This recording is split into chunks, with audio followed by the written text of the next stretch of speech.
Good morning, you very, very early people. I'm surprised I didn't beat everybody here. We've got about 9 minutes until we get started on Patrons and Cirque. So hopefully you're not all at your computers and you're off getting beverages or something.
Morning, everybody.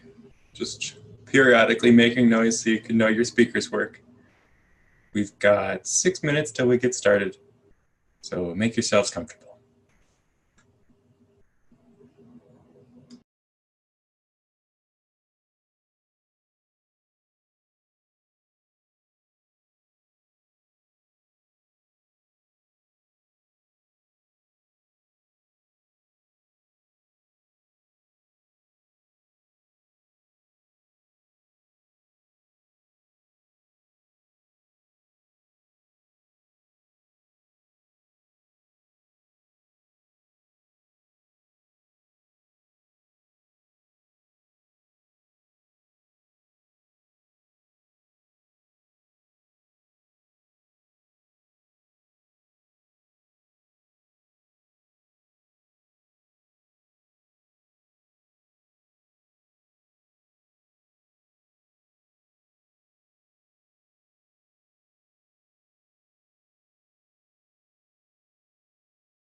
Hi, Andrew. Hello. Sounds like we've got Kelly, and we're still counting down to our beginning. My cat went away so I can turn my video on.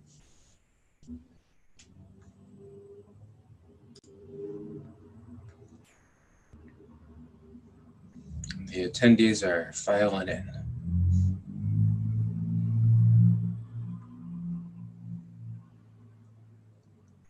It's always odd to go from the first What's New webinar where we have 100 people to smaller webinars for the individual ones. Although I can't say as I really mind talking to 20 people instead of 100 people.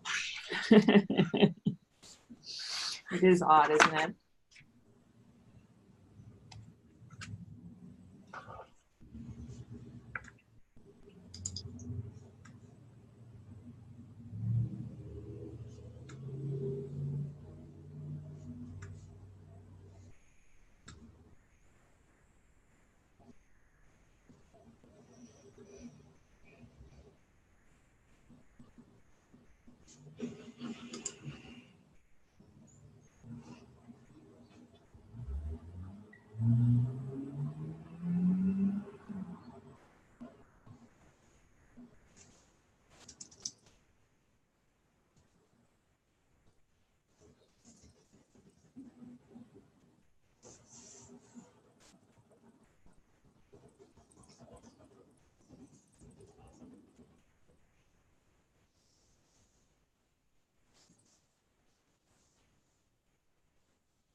All right, and we're at 2 minutes till the hour.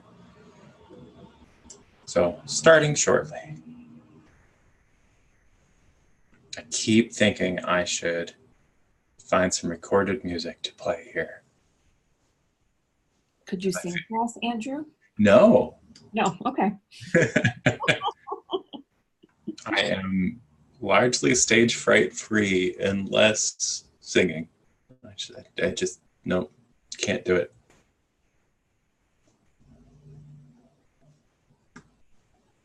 Sounds like Marcia wants to hear you sing because she's disappointed in that. You don't really though, Marcia.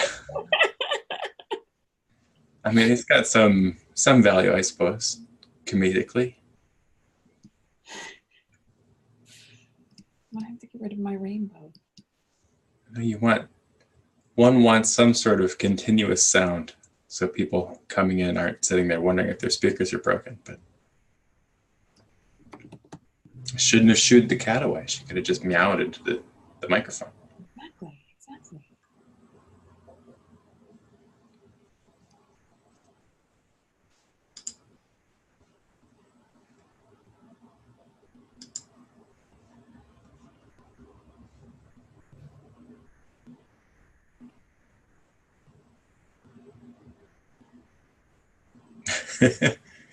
Well, Marcia, if I could unmute you so you could sing the Jeopardy theme for everybody, I would.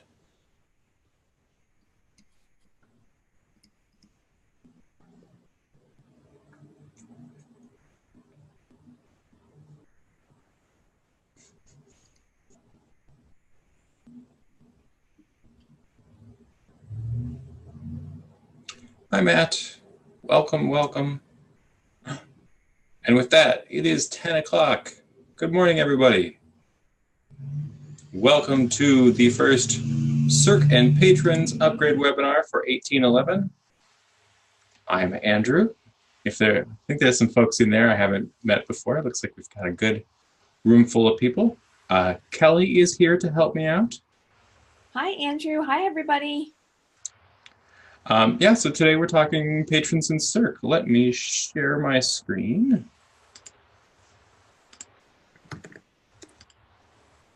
This webinar is being recorded and will go up on our website here in our upgrade page. So this page is the 1811 upgrade webinar schedule. It's got links down here to, first, all recorded webinars.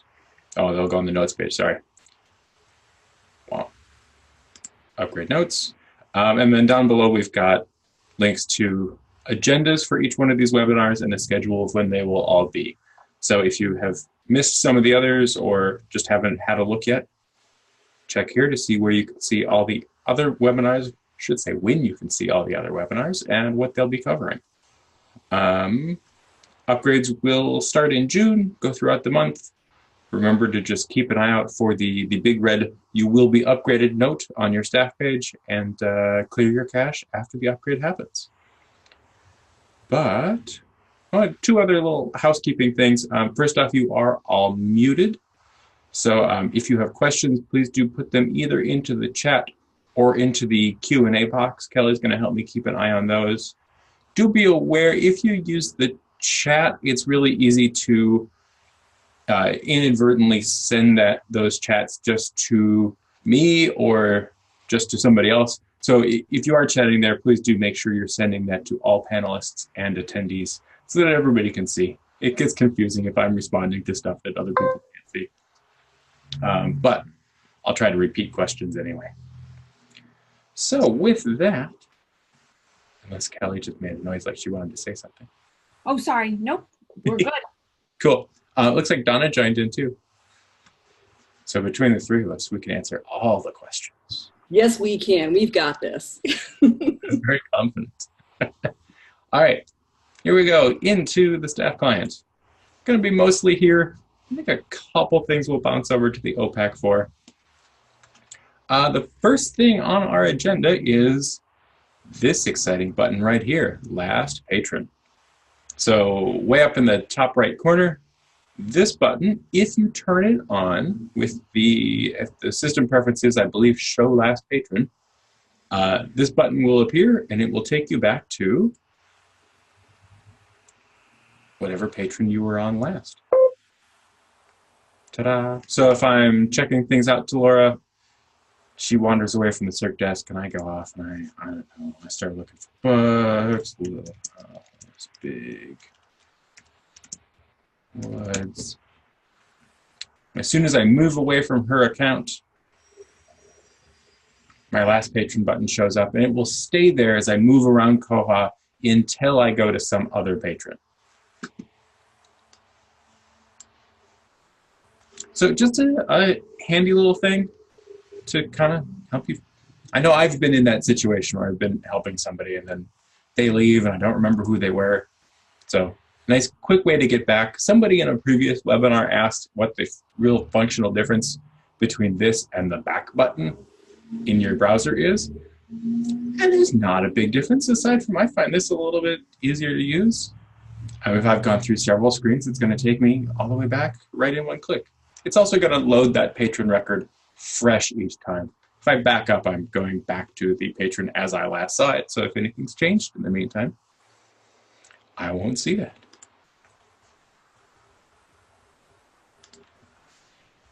All right, and I'm going to use that Last Patron button to jump back to my patron record to point out to you another change. Here on the left-hand side, in our little patron details box that we see on the checkout page, you'll notice there is some information missing here. Oh, Jill's got a question. Is the Last Patron button in the upper right corner? Oh, yes. Oh, I'm blocking myself. My little picture is showing up. Yeah, let me back up and I scoot that over to the side. Can you see it? My face was in the way of the button. I think I did that on the What's New webinar as well. Darn my face. All right. So here on the left side, information here is hidden. So previously, 1805 and earlier, this inset box would always show patron address, phone number, email address.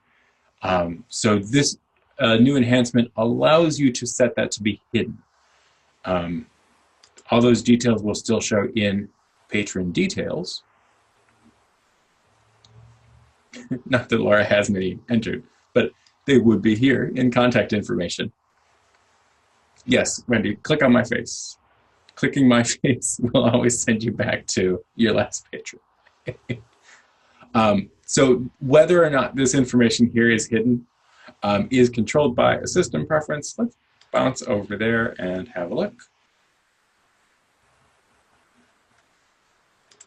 And as is ever the case, I'm going to forget what it's called. Let me find it in my notes.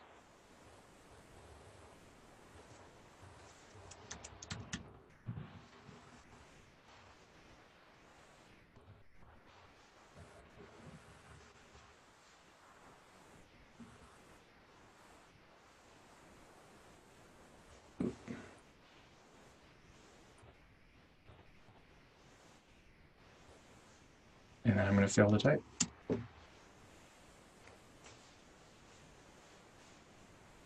Here we go.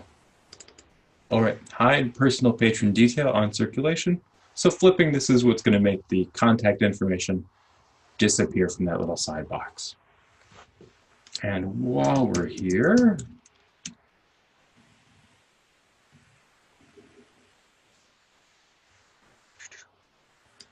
show last patron for that little last patron button.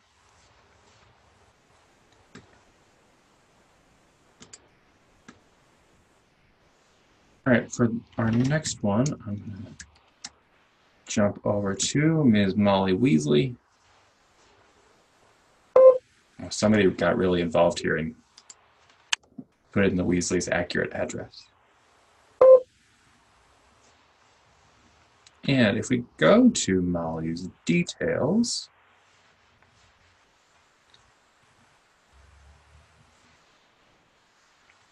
this is a small usability fix, but one that I think will probably help out in some cases. Molly's guarantees are now showing in alphabetical order. Previously, these were just going to show up in whatever order they were entered. So now they're in alphabetical order by first name. So this will really help out with your patrons who have a lot of guarantees. Help you kind of scroll through that list.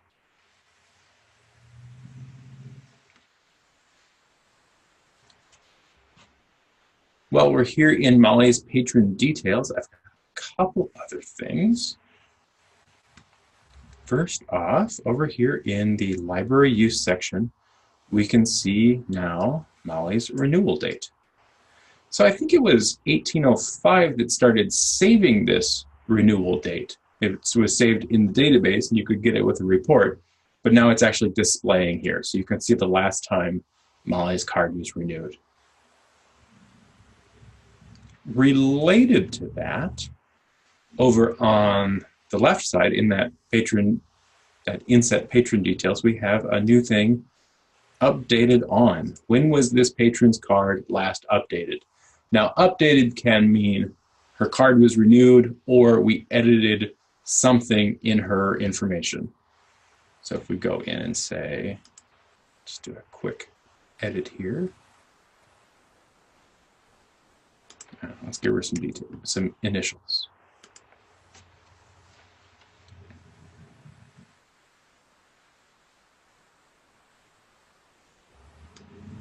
And now she was last edited right now. Our test server is on Pacific time, which confuses me endlessly. But 8:09 this morning. So just a quick way to show how long it's been since somebody did something with this patron record.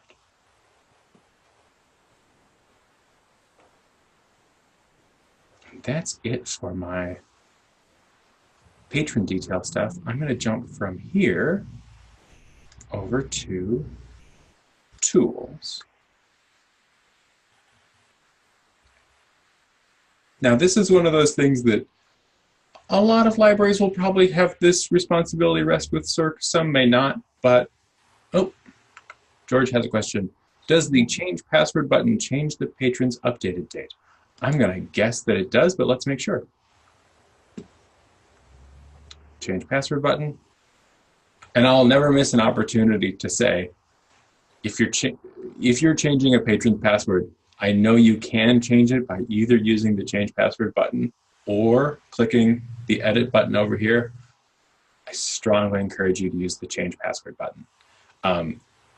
If you change the patron's password with the button, that gets recorded in the patron modification log as a password change.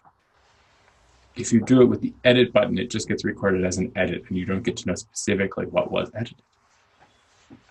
All right, so let's give Molly a new password.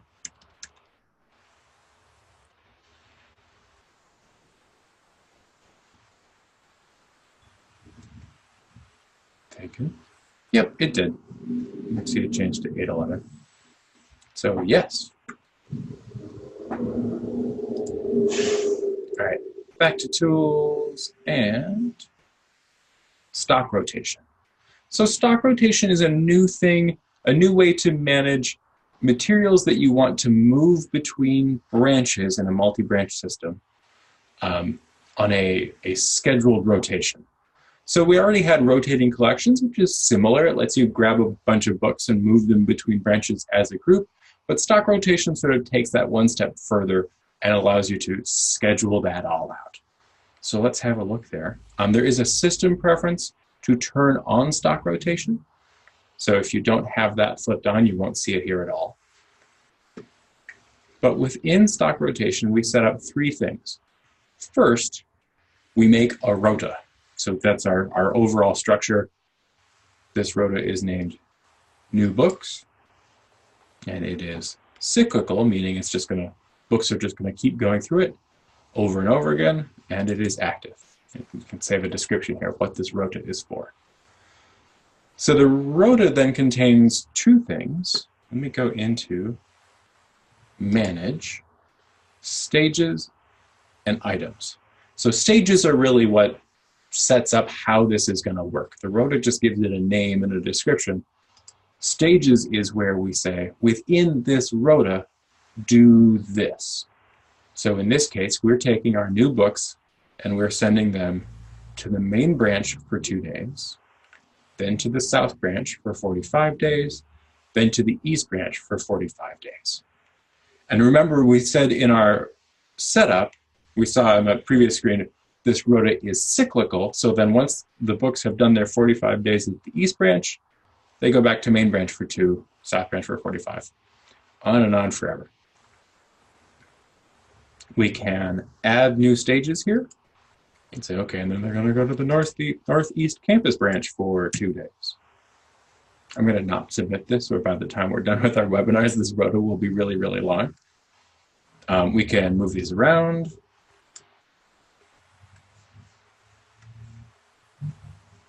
So we've got our rota, which named it. We've got our stages that defined the behavior. And then we can also come back here and say, let's manage items. So then this is what we use to actually say which items are in this rota, what's going through this rotation process. And from here we can see all 3 of the books that are currently in this rota are at the main branch. They're doing their 2 days there. From here we could manually move any of these books onto the next stage, but generally this is going to work with a cron job. So if you want to use stock rotation, let us know so we can turn that cron job on, and it will every morning run and check out of all the things that are in all of your active rotas, what needs to move, and it'll go ahead and make that change. One of the things we ran into while playing with this is that the reporting, the built-in reporting for this that lets you know, okay, what needs to go from the main branch to the east branch today isn't great.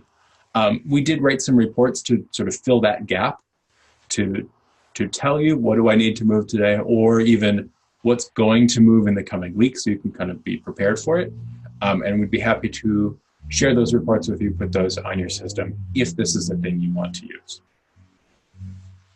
And again, there's a system preference for this to flip on if you want to see stock rotation at all.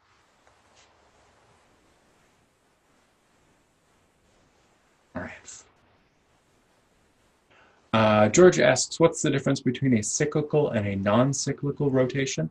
If we set up a non-cyclical rotation, these books are going to go main branch, east branch, south branch, and then stop. They don't loop back around to the main branch over again and keep going through that cycle.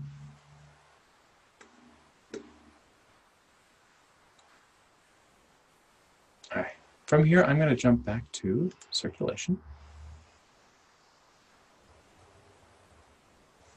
and have a look at my Overdues report. I don't know how often y'all are using this. This is just your canned report that gives you a list of everything that is currently overdue. Remember, it does, when I mouse over it, it gives me a little message to say, this is a resource intensive report. Don't maybe run it at the busiest hour of the day, particularly if you're in a larger system. Our teeny tiny test system, it's not so big, but if you're in a big library, it could take a little bit to load. But here in our Overdue Report, we now have a new column over here, non-public note. So any non-public notes you have entered on any of these items are going to show up in this report now, which can be handy if you're using non-public note to mark anything to do with circulation. You'll be able to see that more easily. Let me sort this, see if we've got something in here. Yeah. Those aren't necessarily notes that have much to do with whether or not something's overdue, but give you a little bit easier way to see some information from here.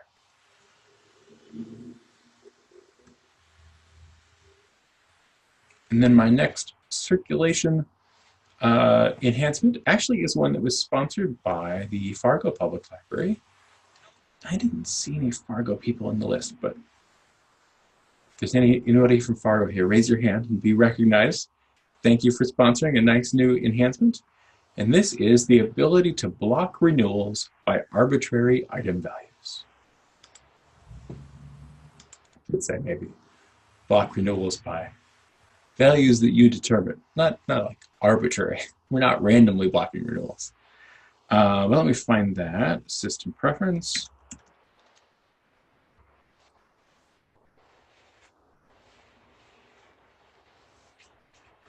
Okay, items denied renewal. So if you've ever played around with opaque hidden items, the system preference is going to look kind of similar. It's a place where we can come in and say, for any value in the item record, don't let those things be renewed. So right now we're saying, for collection code board book, no renewals are allowed. We could make that any other value we wanted. So we've got some examples down here, just of syntax, like item type, new book. We could say, never allow renewals on new books. Now this could also be defined over in your collection code, or sorry, in your circ rules for things like item types. But if you want to set rules about renewal based on collection code, location, I don't know, whether or not something is withdrawn, anything that's in the item record, you can go ahead and block renewals that way, giving a really like new way to manage whether or not things are renewed at all, new values to determine those on. I know I've got a patron who's got examples here. Let me find out.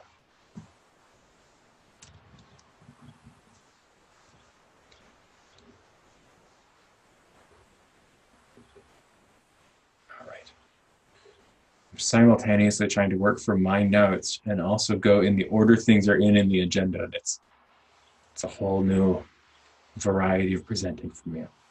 So let's see. I'm going to go to Kelly, who I do believe has some board books checked out. Carol asks, if you set up these items denied renewals, will these override the circ rules you have set up? Yes. Yep, these override circ rules. So even though our circ rules say, and honestly, I don't know. Let me have a look here. Here's our board book by Sandra Poynton. It is, oh, there it is, item type book. And so technically, according to our circ rules, Kelly, who is an adult patron, is allowed to renew books, but because this book is in the collection code board book, you see over here, renew, she does not have a renew option. It says renewal denied by syspref, even though it also says 3 of 3 renewals remaining. So the circ rule says you should get 3, but the syspref says no. And George asks, is there a way to do if-else logic with these items denied renewal?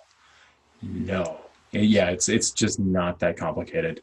So I think you mean something like, if it's a board book and you've already had 2 renewals, then you don't get third, or something like that. No, it's just a block by. Oh, so the example George has given is if branch equals A and C code equals board book. No, it's a list of individual criteria.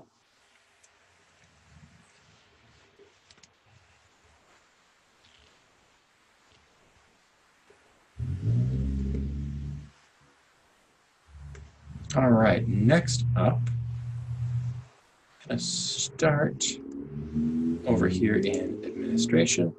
We've got a new thing we can set in our library setup that pertains to holds. So if we look at libraries, we have a new column in here for pickup location. Is this a place where patrons can pick up their holds? And you can see we've got yeses across the board except for East Branch, where we're saying no. Holds cannot be picked up at East Branch. So that means if I am placing a hold on something,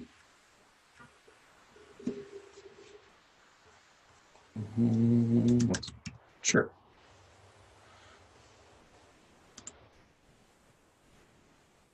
Difficulties picking a random patron. My brain goes blank.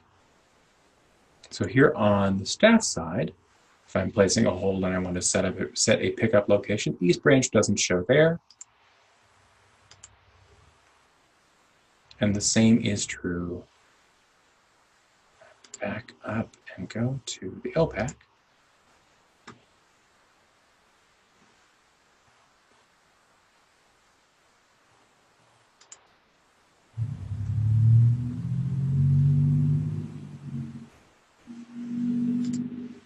Let's see who I'm locking in as.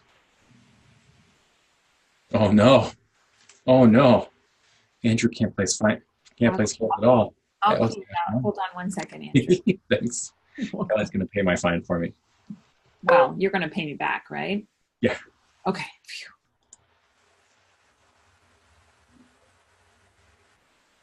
The other day I was trying to test something and I had to say, I'm sorry, I can't test that. My dog owes too many fines.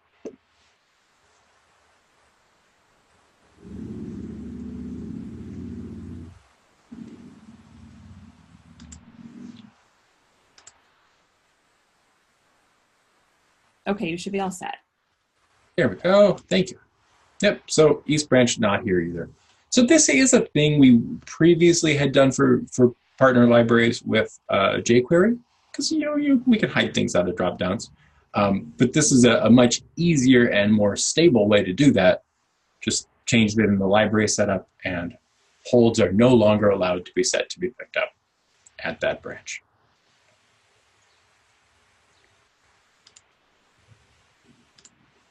Speaking of rules about holds, I'm going to jump to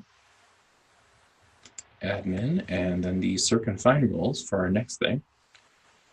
And this is an enhancement that was sponsored by the Middletown Library. I don't know if we've got any Middletown people. I can't remember ever working a ticket for Middletown. I don't think I know Middletown. But here in our circ and find rules, we have a new column. If we scroll over. So now here in our holds rules, in addition to holds allowed total and holds allowed per record, we have a new one, holds allowed daily. Oh, Wendy asked a question about hold pickup. She asked, all our patrons pick up only at their home branch. This will not change, right? Correct. Yeah, there is a system preference to allow patrons to change their hold pickup location at all. That is OPAC allow user to choose branch. If you don't let patrons choose that in the first place, that last enhancement is totally moot. But if you're letting them change their pickup location, you can exclude specific branches from that.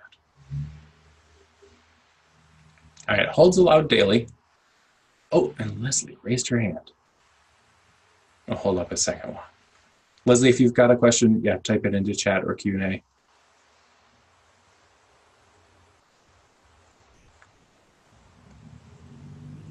Wait just a second here.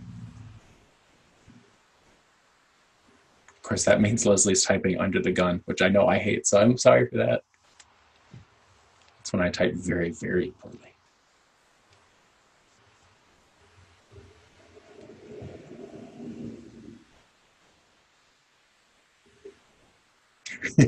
No worries, Leslie. I was afraid of that. All right, holds allowed daily. So if you want to define how many holds a patron can have per day, either in addition to total holds or just instead of total holds, I could see a library doing this with something like, I don't know, DVDs. If your DVD collection is kind of small and you want to make sure that you don't have a small number of patrons really like gobbling them all up, or hourly loans of any sort, that could make sense. But yeah, if you want to define by day, Carol asks, do you have to go back and fill this column holds allowed daily, or is the default unlimited? The default on this is unlimited. So when you go to 1811, if you don't want to use holds allowed daily at all, you can just leave it alone. They will all automatically say unlimited. And so if you look at like this line here that is saying 10 holds allowed total, and then holds allowed daily unlimited, that means I can place all 10 of those holds in one day. But then after 10, I'm still blocked by this number, even though the daily limit is not set. I'm not going to demo this specifically because it's fairly straightforward. It's going to count up your holds for the day and then tell you can't place any more.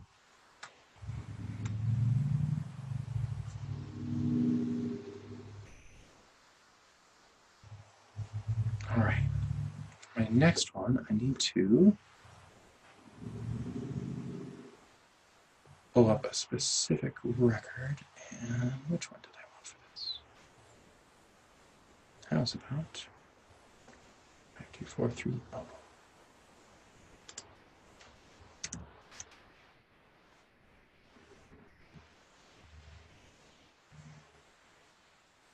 So this next enhancement has to do with how you see holds over on the staff client. So if I go to my record and then I go to the holds queue,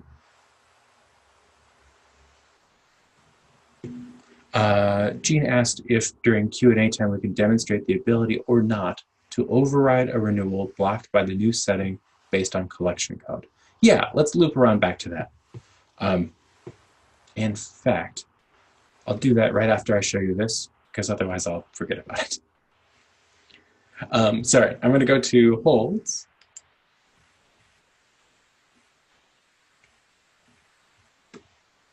So we now have the ability, if you want, to, when you're looking at your holds list here in the staff client, break that up by branch and item type. So in this case, we can see I've got one hold at the East branch for an audiobook, and then over at the main branch, I have one hold for any item type and one hold for specifically a new book. You can see the ones that say a specific item type, those are item level holds.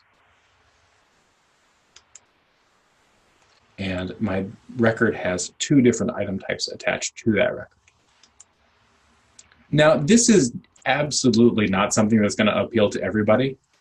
If we're allowing holds to be taken from any branch to fill any hold, this is going to be kind of a confusing interface. But if you're really, rather than multiple branches of the same library, if you're multiple libraries all using the same Koha, this could make it a lot clearer to see who's going to get their hold when. You can say Richard Belding here, who's at the East branch, is first in line at the East branch, even if he's not first in line overall. Now, this is governed by, George says, yes, this would be very confusing for him. Yeah, absolutely. There will be libraries that are not going to want this, but there are definitely some that do.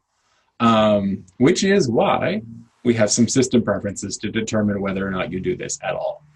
So let me jump back over to admin, and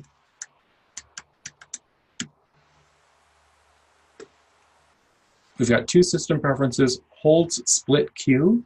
So this is what breaks that hold list up into separate lists. So we can say, I don't want to split this at all, just leave it the way it is, or split by pickup, by item type, or both. See, and Wendy loves it. That's what I like about Koha and Koha libraries. They're all different enough that you have these weird things that, my first look at this, I thought that's confusing. And then I had to kind of puzzle out what sort of library wants this. And somebody does. So we define, are we going to split that up, and how are we going to split that up? And we have another one here that says holds split queue numbering. So I should have kept my other one open. I don't know if you noticed, but back on that list, everything was, here, let's do this. I'm going to back up. Everything is set to 1. That's because if I change this to actual priority, it gets confusing because it's going to give you the priority of what those numbers would have been if you weren't splitting the list up, and it gets goofy. So if you're splitting the list up, I would suggest to switch to virtual priorities, which is going to number each one of these groups separately. It does mean that if you want to change the order of things, you want to use the arrows rather than these number drop-downs. And I don't love the number drop-downs anyway. Arrows seem way clearer to me.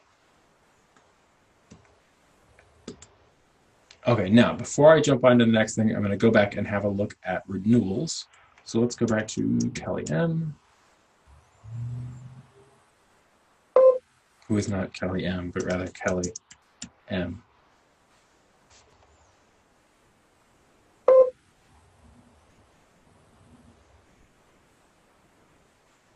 I don't think I have renewal overrides turned on.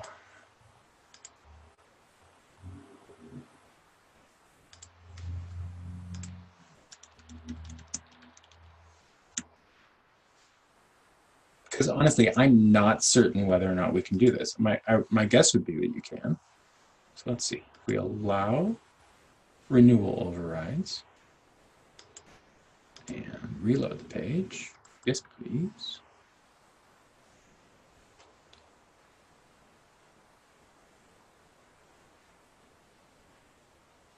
And we're going to check our little override renewal limit button. And yeah. Yep, so the override for that works just the same as overriding based on, if your patron has hit their number limit. No, thank you, Jean. That was a good question. Oh, wait, I lied. I'm glad I clicked one on the button.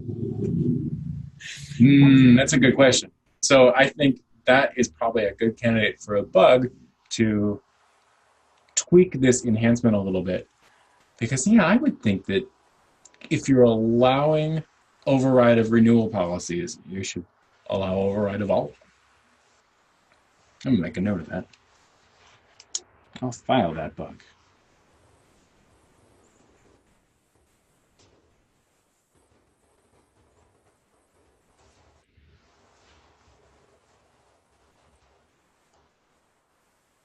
Okay. I get my brain back to holds. And my next enhancement is back in circ rules again.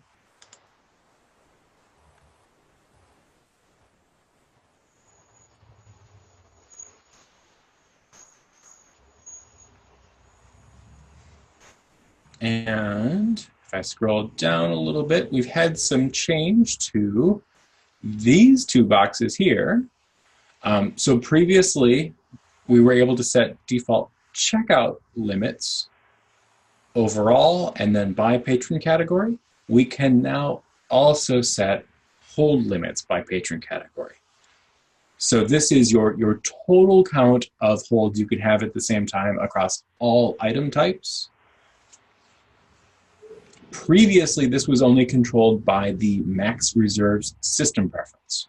They would say for all patrons, they can have up to 50 holds at a time. And libraries were frustrated with that because often you want to say, my patrons can only have, say, 25 holds at a time, but my librarians, like your children's librarians doing story time, they want to be able to place 100 holds at a time so they can get all the books they need for story time. So now we can set this by patron category and say, adult patrons, I don't know why this rule is this way, but adult patrons only get 3 holds at a time. Everybody else, no limit, do whatever you want, but adult patrons specifically, only 3 holds at a time. This enhancement was sponsored by the Round Rock Public Library.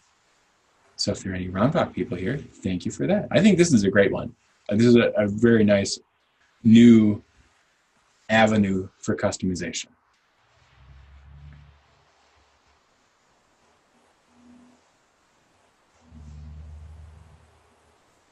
Now, let me jump.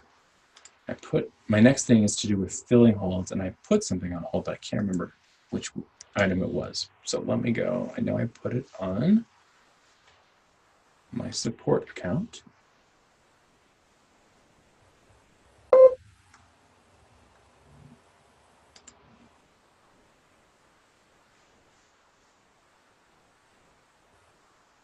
Here we go, Spider-Man. I need the barcode.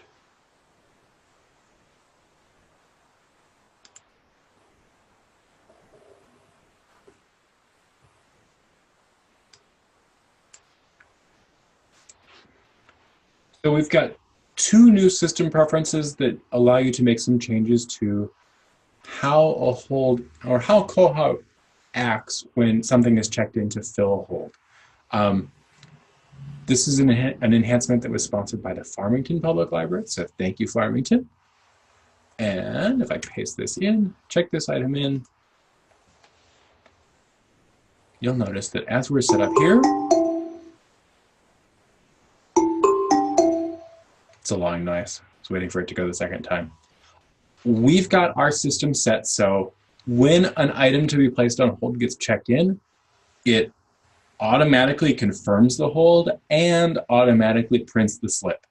So you don't need to check it in and then click the little confirm hold and print button. It just does it for you. I don't actually want to print that. I think I'm out of printer paper anyway. But yeah, all it gives us is print. This thing was filled. It's also squawking at us that it needs a transfer because I set my pickup branch somewhere else. But this is defined by two different system preferences. And let me find those again.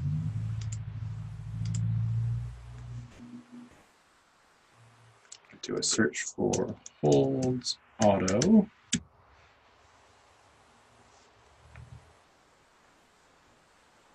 Holds autofill. Do you want to have to click confirm, or do you want the hold to just automatically be filled? And then holds autofill print slip. Do you want the system to just automatically send that to the printer, or do you want to have to click a print button? So definitely two system preferences that can save you some clicks, make things just chug along a little bit quicker.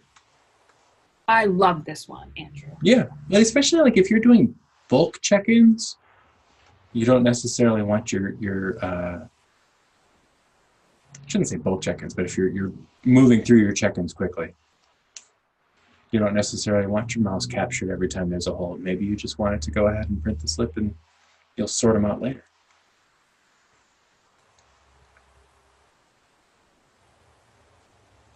All right, let me jump back to a patron. Who's a good example here? I think Kelly had some stuff checked out.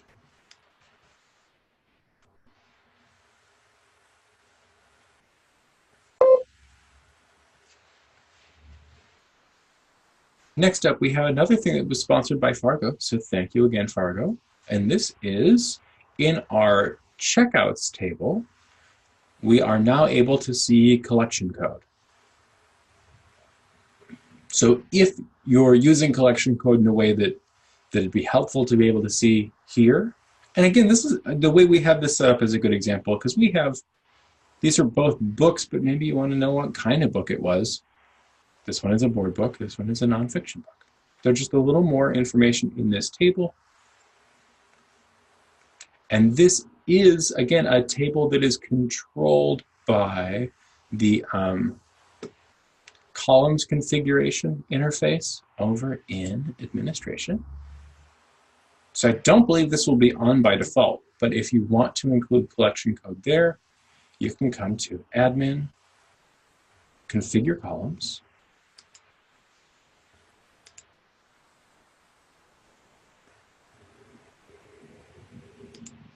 and circulation.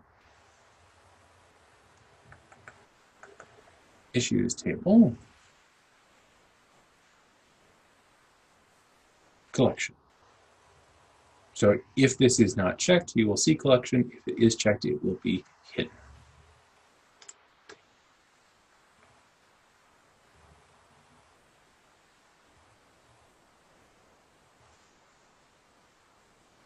Now, while we're looking at, or speaking of collection code, I think some developer must have been really excited about collection code. We have a bunch of collection code related enhancements.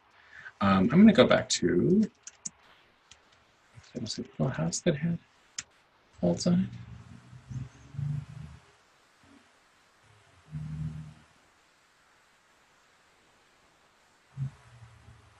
Yeah, this will work. I just need a bib that has 2 items on it. We can also now see collection code while we are placing a hold.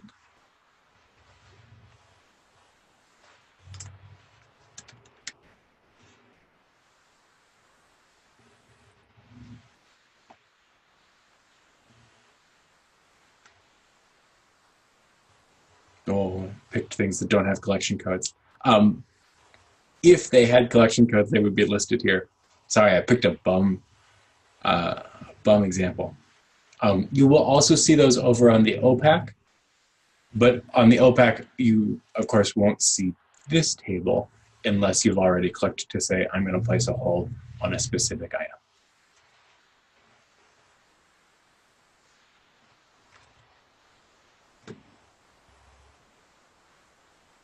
And then my last thing in this section is a little bit of a gear change from holds, but very related. I'm going to have a quick look at article requests. If we've got anybody in the house that is using article requests, it's not the most popular feature or the most widely used feature, but we've definitely got some folks who love it. And here in Patron Requests, so this is again in the circulation module, article requests.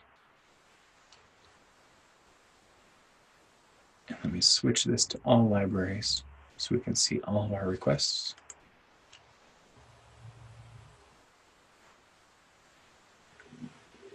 So from here, if we're doing article requests, we're going to come in and see what requests are in, and then we need to mark them as complete or in process or what have you. And we now have the ability to select multiple requests and edit them all at once, or I should say, mark them all processed or complete at once. Which I'm not going to do because then whoever comes along and does this same webinar next would need to just put it in more requests. But we could complete them both all in one go, save ourselves some clicks. I suppose just cancel them all. If we don't like Callie and we don't want to do her article requests. Heather's excited, that's good. She says it's cool. Yeah, anytime you can do stuff more than one thing at a time, I'm all for it. And that brings us to a section of fines and fees enhancements. So let me find somebody with some good fines and fees. I do believe Laura Ingalls Wilder has been a delinquent patron. I shouldn't blame her, you know, times are tight on the prairie, not a lot of money to go around, hard to get to the library, but she's got a lot of fines and fees. So if I go here,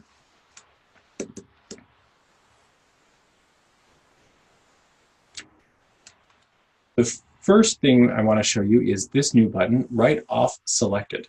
So if I want to write off some of her fines but not all of her fines, I don't anymore need to come and write off each individual one. Instead, I can say, I don't know, these two. We're writing off just these two. Write off selected. So this, if you've ever used pay selected, it's very similar, but saying we're writing off this total amount. And what I am very excited about here is it does give us a notes field here. With our other write-off methods, if we want a note in there, we need to put in the note and then click write-off. This gives us the notes field later, which is very nice. And I would write off those 2 fines. I'm going to back up and nod to it, though, because I want to leave them there. This is another one that was sponsored by Fargo. Fargo was busy, making Koha better for themselves and for all of you.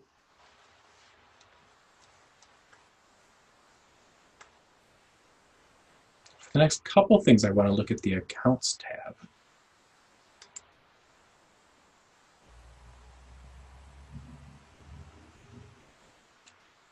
And the first thing I'm going to show you is actually a lack of something.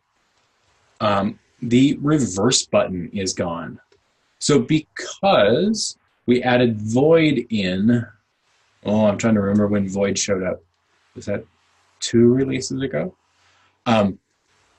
So once upon a time we added reverse and it worked okay, and then we added void and it worked better.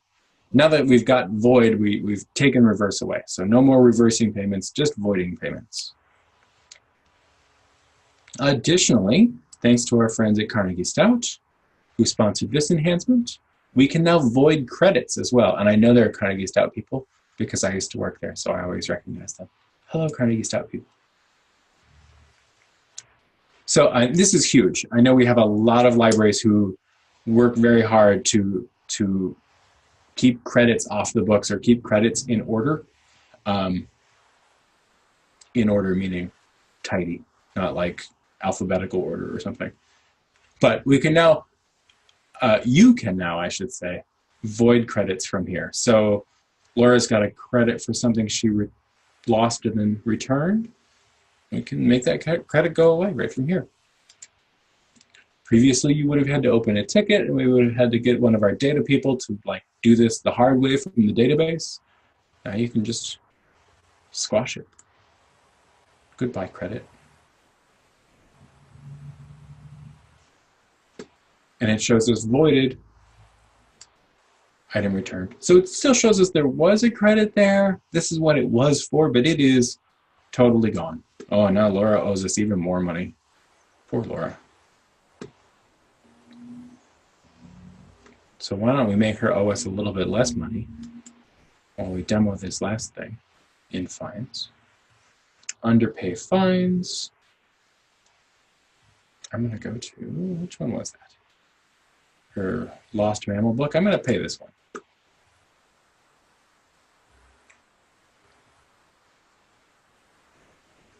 Before I do that, let me be real quick. So what I'm going to demo to you is a new email receipt, and I want to make sure Laura has an email address or the receipt won't generate.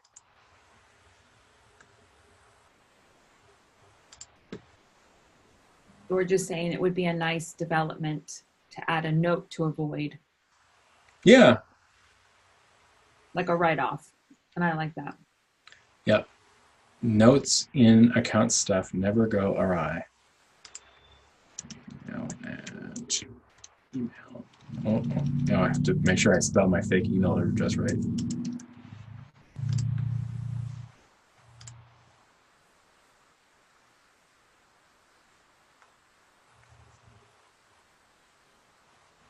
Okay, now Laura has herself a pretend email address. I'm going to pay this fine. Sure, she's paying the whole thing, and she's paying cash. Why not?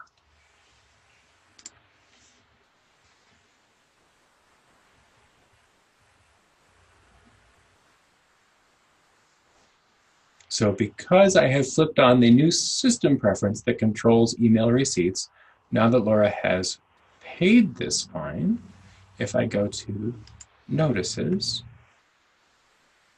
we should see an email that generated for her. Account payment, email, and it says a late payment of $22.95 has been applied to your account. I don't know why I threw the word late in there. So yeah, this is an exciting new one. Let me grab you that system preference.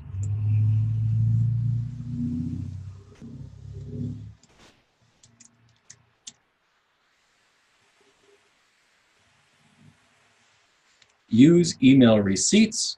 If this is turned on, Koha is going to send an email receipt automatically whenever a patron makes a payment or gets a fine written off.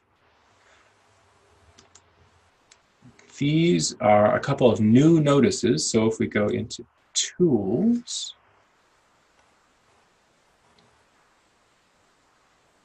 Notices and Slips,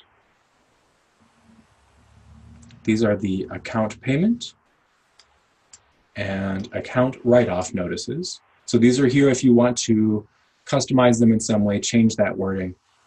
We can absolutely do that for you as well. Let me open up one of them.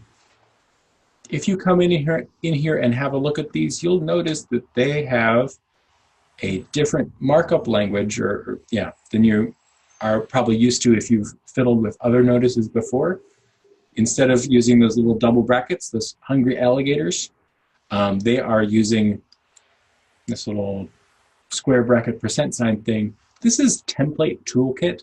It's a new markup language that Koha is starting to use for notices. Previous webinar, somebody asked if everything was going to get changed over to Template Toolkit. Ultimately, probably. Right now, just about everything can use Template Toolkit, but most still use the old version, the old markup. Account payment and account write-off both only use Template Toolkit. We've got some, or I should say, there are some nice resources on the Koha wiki talking about how Template Toolkit uses or works. So if it's something you want to dig into and learn a bit about yourself, learn a bit about for yourself, you feel free, but also feel free to let us fiddle with it for you.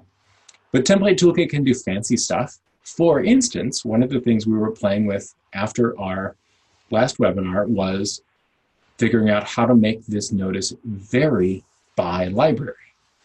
And so we did, somebody, I think it may have been George, asked, can we make this send only for certain branches?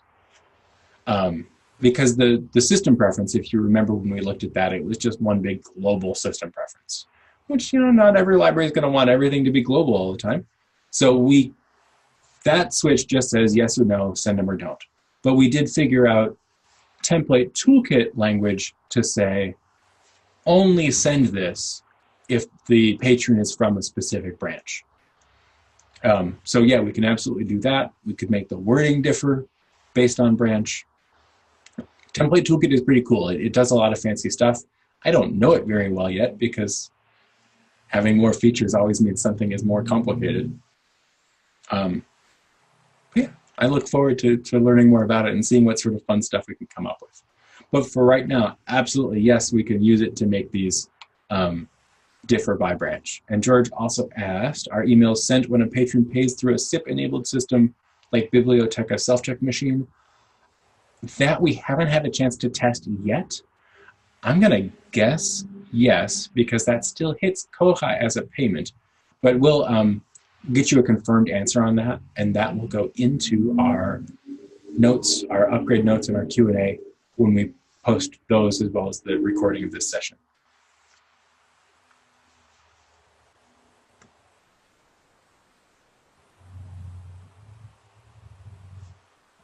All right, we've got just a couple things left here.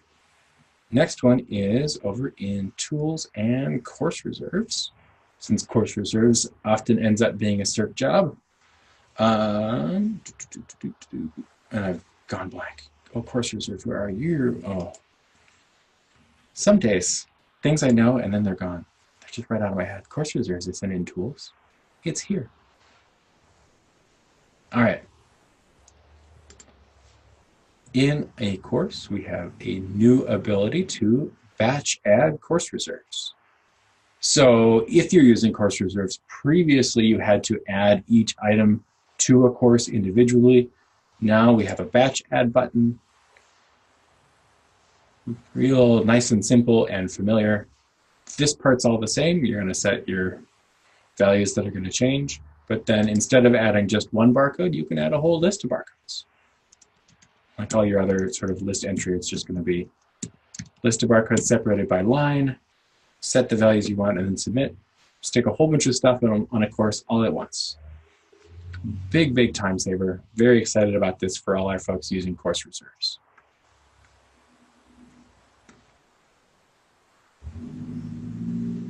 And my next thing really, truly is in tools, I swear. And this is to do with patron lists. This is an enhancement that was sponsored by NECLS, the Northeast Kansas Library System. Apologies, NECLS, if I just mistranslated your acronym. I think that's right. We now have the ability to share patron lists. Yeah, I'm right. I almost said society. That's a whole different thing. Anyway, so previously patron lists would be made by one user and then only that user could fiddle with it. Or I should say that user or anybody else with super librarian permissions. We now have the ability to share lists. So if we have a look here, we could see this spring course list was made by Ms. Kelly M and shared by Ms. Kelly M. So anybody, even if you're not a super librarian, you can come in and see this. I also made a list of the cool kids. This is one that belongs to my support login, BWS support. And because it belongs to me, if I go to actions, I can edit the list.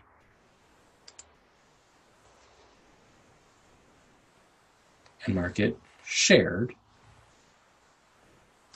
which means now anybody else who has permission to access and modify patron lists can now see and modify and use my cool kids list. I don't remember who I made a cool kid. I think it might just be support.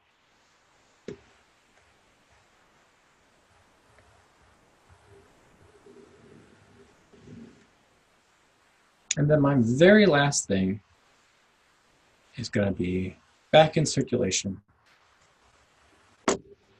Heather loves list sharing. I also love list sharing.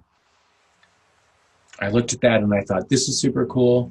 Now let's do the same for lists, because that's also a place where some sharing would be nice. So fingers crossed.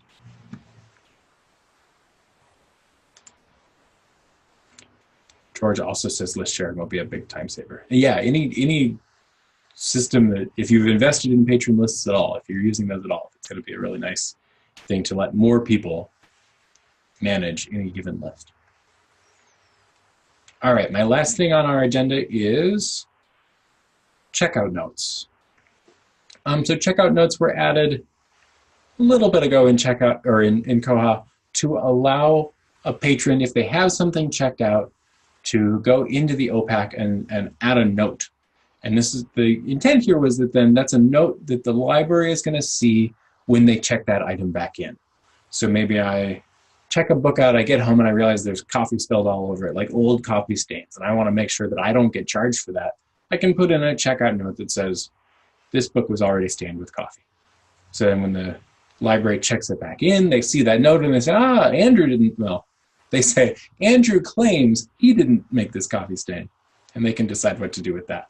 However, as soon as people started using that, they realized they wanted to be able to see that checkout note before the item comes back.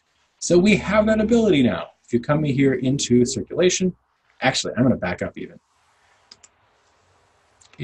When you log into Koha, down here at the bottom of the page where we've got all our other little notifications, we have one that says checkout notes pending.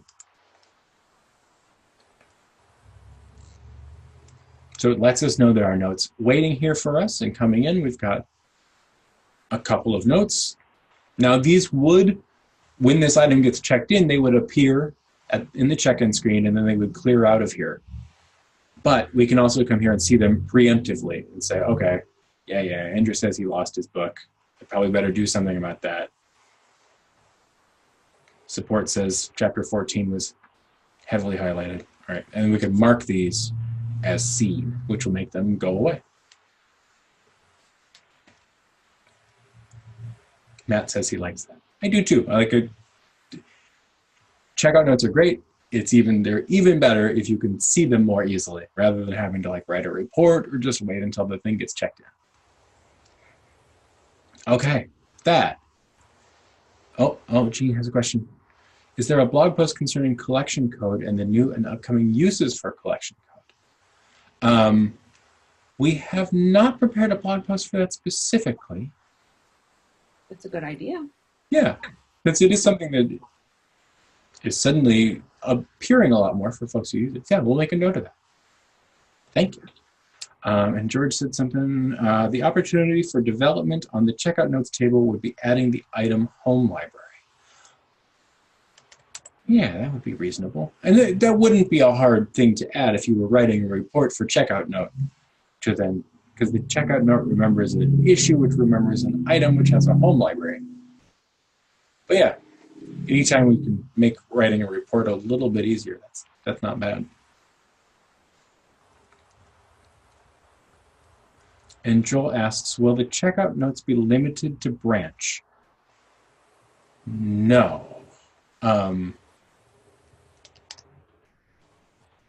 I don't believe, no, see, this doesn't even include branch. It's just showing you everybody's. Yeah, if you have a whole bunch of libraries, it's going to be, this list is going to get longer. And you can search it. If you know you're looking for a note on a specific item, you can say, well, show me notes having to do with Batman.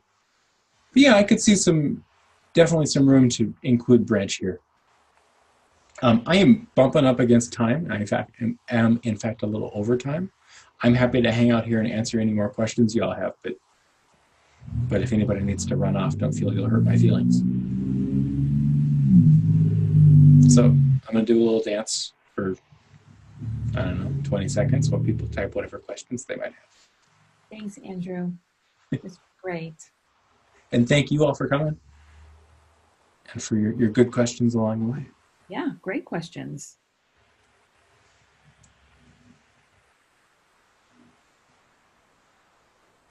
I said it was a little dance. It's just sort of a bobbing thing. Oh, there's Decatur. Thanks, Christina. Just last night as I was making dinner, I saw my white barbecue sauce in the fridge that I brought home from Decatur. White barbecue sauce? Oh, it's a whole thing. You can start a fight with the Decatur people. There's nothing like a barbecue sauce fight. Cool. Glad to hear it, George. And yeah, I'm looking forward to getting a firm answer on SIP payments. It's a mystery. SIP is weird. You're welcome, Jane. Oh. Yes, Joel, all branches will see all checkout notes. Right now, that's just all. Oh, payment and write-offs. So George says what he found is that payment and write-offs don't include the manager ID. You mean the notice that they send don't include the manager ID? That sounds right, because the manager ID is really only going to be in the action logs and the account offsets table, and I don't believe the notice gets to look at either of those. The line and account lines. Yeah, so you could link that back to the account offsets table. That will include who actually took the payment. And I would say that's a fine candidate for a ticket because the account offsets table is weird. It's one I have to scratch my head a lot every time I have to write a report for.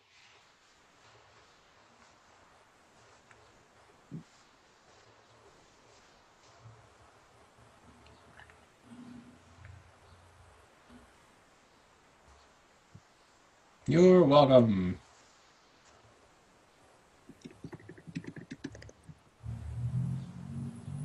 Okay, somebody else needs the Zoom. We need to leave.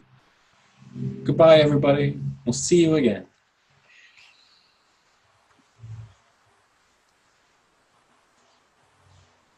I lost my Zoom button, so I don't know. There we go. Stop share. Goodbye.